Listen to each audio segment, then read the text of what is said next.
Seniors, if you keep waking up at 3 in the morning without any clear reason, it means your brain is pulling an emergency alarm. The body does not wake itself for no purpose at the deepest stage of sleep.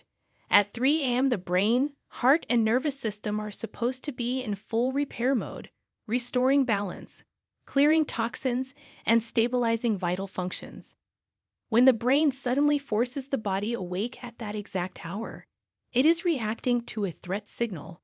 I see this pattern over and over in older patients, and the medical truth is simple.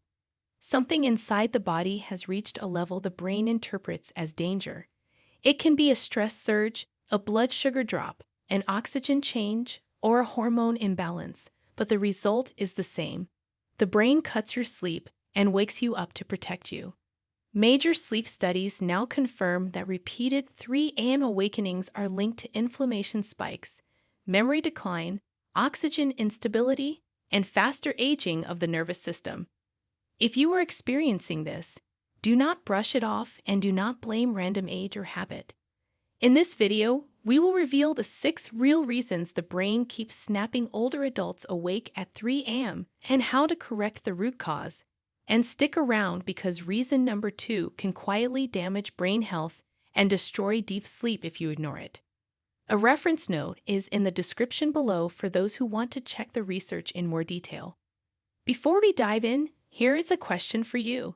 Tell me your age and country and whether these 3 a.m. wake-ups are happening to you, because I am reading and replying to every comment to help as many viewers as possible. Now, without any further delay, let us begin with number 6 in our countdown, and it is the first internal trigger that snaps the brain into emergency mode and wakes the body at the same hour each night. Number 6. Your bladder has become an overeager alarm clock. Starting with the most obvious culprit, nocturia, which is just a fancy medical term for needing to pee at night, affects nearly 65% of adults over 50. But here's where it gets interesting. Your kidneys don't just randomly decide to produce more urine at night as you age. What's actually happening is that your body's production of a hormone called vasopressin, which normally tells your kidneys to slow down urine production during sleep, starts declining after age 40. This means your kidneys keep working at daytime levels even when you're trying to sleep. But wait, there's more to this story. During the day, gravity pulls fluid down into your legs and feet, especially if you sit or stand a lot. When you lie down at night, all that fluid redistributes back into your bloodstream, and your kidneys go into overdrive trying to process it. This is why you might notice your ankles look puffy during the day but normal in the morning. The solution isn't just drinking less water before bed, though that helps. The real game changer is elevating your legs for 30 minutes before bedtime, ideally around 8 or 9 p.m. Put your feet up on a pillow or ottoman while watching TV or reading, and let gravity help move that fluid back into circulation while you're still awake. Also, try to get your main hydration in before 6 p.m. Then just sip small amounts if you're thirsty later. Adding foods rich in magnesium like pumpkin seeds, spinach, and dark chocolate to your dinner can help regulate vasopressin production naturally. Some people find that a small handful of walnuts before bed, about 7 to 10 nuts, can actually help reduce nighttime urination because they contain natural compounds that support bladder muscle control. The timing of any diuretic medications matters too, so if you take blood pressure meds or other drugs that increase urination, talk to your doctor about taking them earlier in the day rather than at night. Your sleep is about to get worse before it gets better because the next reason involves your bedroom temperature doing something completely unexpected. Number 5. Your internal thermostat is throwing a midnight tantrum. Your body temperature naturally drops by about 2 degrees Fahrenheit during sleep, but as you age, this temperature regulation system starts glitching like an old thermostat that can't quite figure out what setting it wants. Research from the Sleep Research Society found that people over 50 have a 30% reduction in their ability to regulate core body temperature during sleep, and this hits hardest right around 3 a.m. when your body temperature should be at its lowest point of the night. What happens is your hypothalamus, The brain region that controls temperature becomes less sensitive to temperature changes as you age. This means your body might suddenly think it's too hot or too cold and jolt you awake to fix the problem. Women going through menopause know this all too well with hot flashes, but men experience it too, just usually more gradually. The fascinating part is that your body temperature and your sleep hormone melatonin are closely linked, and when one gets disrupted, the other follows suit. The fix for this requires creating what sleep scientists call a thermal comfort zone that works with your body's changing needs throughout the night. Start by setting your bedroom temperature between 65 and 68 degrees Fahrenheit, which sounds cold but actually helps your body maintain its natural temperature drop. Use breathable bedding made from natural fibers like cotton or bamboo rather than synthetic materials that trap heat. Here's a trick most people don't know. Wear socks to bed. It sounds counterintuitive, but warm feet actually help your body release heat more efficiently through vasodilation, which is the widening of blood vessels. About an hour before bed, take a warm shower or bath, not to warm up but to trigger the cooling response that happens when you get out. Your body temperature drops rapidly after the warm water exposure, mimicking the natural temperature decline that promotes sleep. Keep a fan near your bed, even in winter, because moving air helps regulate temperature better than still air. Some people benefit from using a cooling mattress pad or even keeping a small towel in the freezer to place on their neck if they wake up hot. But temperature is just the tip of the iceberg when it comes to what your hormones are secretly orchestrating at 3 a.m. Number 4. Melatonin production has hit the biological brakes. Your pineal gland, a tiny pine cone-shaped structure in your brain, starts producing less melatonin after age 40, and by the time you're 60, you're making about half the melatonin you did in your 20s. But here's what most people don't understand about melatonin. It's not just a sleep hormone. It's actually your body's master clock regulator. And when it declines, your entire circadian rhythm shifts earlier. This is why older adults often feel sleepy at 8 p.m. and wake up at 4 a.m., a phenomenon researchers call advanced sleep phase syndrome. The 3 a.m. wake-up happens because your melatonin levels, which should stay elevated until about 5 or 6 a.m., start dropping prematurely. Your brain interprets this drop as a signal that morning is approaching, even though it's still the middle of the night.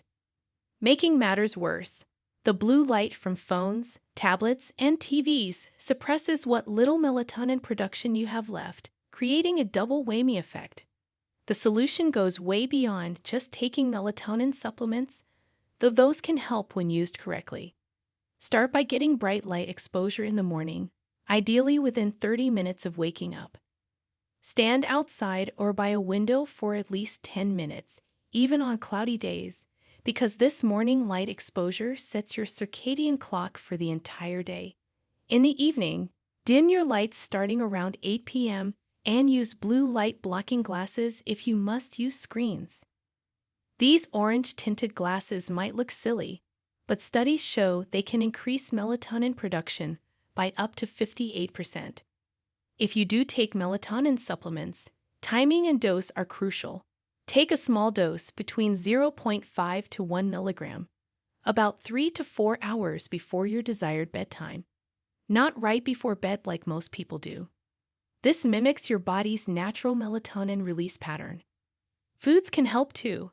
Tart cherries are one of the only natural food sources of melatonin, and drinking 8 ounces of tart cherry juice in the early evening can boost your melatonin levels naturally. Pistachios, goji berries, and eggs also contain melatonin, though in smaller amounts. Your body's stress system is about to enter the chat, and it's been secretly planning its 3 a.m. rebellion all day long.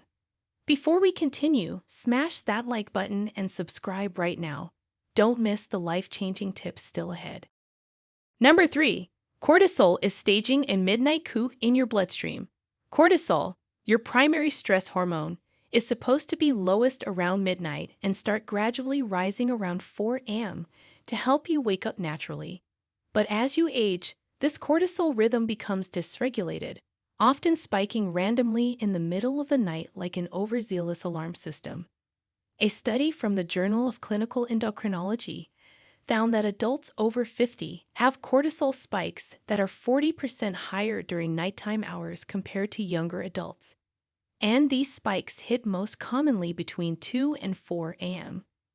What's really happening is that your hypothalamic pituitary adrenal axis, basically your stress response headquarters, becomes hyperactive with age. This means even minor stressors from the day, things you might not even consciously remember worrying about, can trigger a cortisol release hours later while you're sleeping. Your body essentially replays the day's stress in chemical form, and boom, you're wide awake wondering why you're suddenly thinking about that awkward conversation from last Tuesday. The cortisol surge also triggers a cascade of other effects. Your heart rate increases, your blood pressure rises, and your liver starts dumping glucose into your bloodstream, all of which make falling back asleep nearly impossible. Managing this midnight cortisol surge requires a two-pronged approach that starts during the day and continues through the night. First, you need to actively lower your cortisol levels in the evening through specific practices, deep breathing exercises, specifically the 4-7-8 technique where you inhale for 4 counts, hold for 7, and exhale for 8, can reduce cortisol levels by up to 23% when practiced for just 5 minutes. Do this around 9 p.m. while sitting comfortably in a quiet space. Adaptogenic herbs like ashwagandha, taken in doses of 300 to 600 milligrams with dinner, have been shown to reduce nighttime cortisol spikes significantly. Rhodiola and holy basil work similarly, helping your body adapt to stress more efficiently. Create a worry window between 7 and 7:30 p.m. where you write down anything bothering you and potential solutions. Then literally close the notebook. This tells your brain you've acknowledged the concerns and they don't need to resurface at 3 a.m. Keep your bedroom slightly cool and completely dark, as both heat and light can trigger cortisol release. If you do wake up, resist the urge to check the time or your phone, as this can trigger an additional cortisol spike. Instead, practice progressive muscle relaxation, starting with your toes and working up to your head, tensing and releasing each muscle group for 5 seconds. The plot thickens as we discover what your liver has been secretly plotting while you thought it was just quietly filtering your blood. Number 2. Your liver is running a secret night shift operation. Your liver, that incredible 3-pound chemical factory, doesn't clock out when you go to bed. In fact, it ramps up certain operations between 1 and 3 a.m., performing what scientists call hepatic glucose regulation and detoxification processes. As you age, your liver becomes less efficient at regulating blood sugar during these overnight hours, leading to something called the dawn phenomenon that actually starts hours before dawn. Here's the fascinating part. Your liver stores glucose in the form of glycogen during the day, then releases it slowly throughout the night to keep your brain fed while you fast during sleep. But in older adults, this release often becomes erratic, dumping too much glucose at once around 3 a.m. Your body senses this blood sugar spike and releases insulin to deal with it, but this metabolic commotion is often enough to wake you up. You might not feel hungry or thirsty, just suddenly alert and unable to explain why. The liver is also processing the day's toxins during this time, breaking down everything from alcohol to medications to environmental pollutants. And this detoxification process requires significant energy and can create mild inflammation that disrupts sleep. Supporting your liver's nighttime work without the 3 a.m. wake-up call requires strategic eating and supplementation. First, avoid eating large meals within 3 hours of bedtime, as this forces your liver to prioritize digestion over its other nighttime duties. If you need an evening snack, choose something with both protein and healthy fat but minimal carbs, like a tablespoon of almond butter or a small piece of cheese with cucumber slices. This provides steady energy without triggering a glucose spike. Milk thistle supplements, taken at a dose of 200 to 400 milligrams with dinner, support liver detoxification pathways and can help regulate overnight glucose release. Adding bitter foods to your dinner like arugula, dandelion greens, or radicchio stimulates bile production and helps your liver process fats more efficiently during the night. Stay hydrated during the day with at least 64 ounces of water, as dehydration makes your liver work harder to filter blood. If you drink alcohol, limit it to one drink and have it with dinner rather than later in the evening, giving your liver time to process it before the critical 1 to 3 a.m. window. Consider taking chromium picolinate, 200 micrograms with dinner, which helps regulate blood sugar and can prevent those midnight glucose spikes. Apple cider vinegar, just 1 tablespoon diluted in water before bed, has been shown to reduce overnight blood sugar rises by up to 6%. Brace yourself for the shocking revelation about what's really happening in your cells at 3 a.m. that has researchers completely rethinking everything we know about aging and sleep. Number 1. Your circadian gene expression is literally rewriting your cellular clock. This is where things get genuinely mind-blowing and slightly scary. Scientists at Harvard Medical School discovered that as we age, our cellular clocks, controlled by genes with names like CLOCK, BMAL1, and PR2, start expressing themselves at the wrong times, creating what researchers call circadian misalignment. These genes control over 40% of all your other genes' activities, influencing everything from metabolism to immune function to DNA repair. The shocking part is that this misalignment peaks around 3 a.m., when these clock genes should be quietly maintaining your sleep, but instead start firing off signals like they think it's noon. Your cells literally get confused about what time it is, triggering a cascade of metabolic activities that should happen during waking hours. This cellular confusion increases inflammation markers by up to 50% and disrupts the production of growth hormone, which normally peaks during deep sleep. The study that really opened researchers' eyes showed that people with severe circadian gene disruption had a 47% higher risk of developing metabolic syndrome, including diabetes, heart disease, and cognitive decline. What's happening at 3 a.m. is essentially your body running daytime programs on your nighttime operating system, like trying to run incompatible software that crashes your entire system. The proteins these genes produce accumulate incorrectly, creating cellular stress that your aging cells struggle to clear.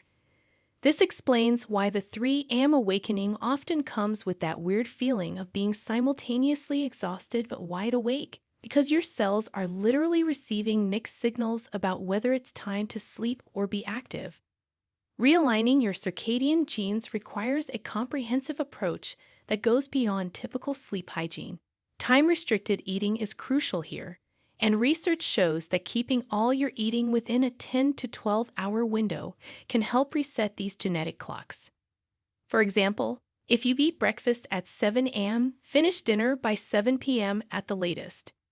This fasting period allows your clock genes to properly cycle through their expression patterns without interference from digestive processes. Red light therapy, using a device that emits light at 660 to 850 nanometers for 10 to 20 minutes in the evening, has been shown to help regulate clocked gene expression. Exercise timing matters enormously too. Moderate exercise between 4 and 7 p.m. helps synchronize your peripheral clocks in muscle and fat tissue with your central clock in the brain. Even a 20-minute walk during this window can make a difference. Supplement with nicotinamide riboside, NR, or nicotinamide mononucleotide, NMN, precursors to NAD+ that decline with age.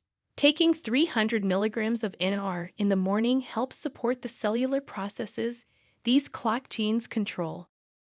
Quercetin, found in onions, apples, and capers, or taken as a 500 milligram supplement with breakfast, helps regulate clock gene expression. Perhaps most importantly, maintain strict light-dark cycles. Your circadian genes respond powerfully to light signals, so expose yourself to bright light during the day and complete darkness at night. Install blackout curtains and cover any LED lights in your bedroom. as even tiny amounts of light can disrupt genetic expression patterns. Some researchers recommend wearing an eye mask to ensure complete darkness. Grounding or earthing, which involves direct skin contact with the Earth's surface, has preliminary research suggesting it may help regulate circadian gene expression. Try walking barefoot on grass or sand for 15 minutes daily, preferably in the morning sunlight. The truth about waking at 3 a.m. isn't just about getting older or having a weak bladder. It's about your entire biological system trying to adapt to a modern world that your ancient genes weren't designed for. From your confused cellular clocks to your rebellious liver, your midnight cortisol surges to your temperature regulation gone haywire, these 3 a.m. wake-ups are your body's way of telling you that something needs attention. The good news is that understanding these mechanisms gives you the power to work with your body instead of against it. Start with 1 or 2 strategies from each category and gradually build your nighttime recovery protocol. Your 3 a.m. wake-up might feel like a curse right now, but consider it your body's early warning system, giving you the chance to make changes that will impact not just your sleep, but your entire health trajectory as you age. If you have any questions or want to share your personal experience, don't hesitate to leave a comment below. We're always listening. Thanks for watching.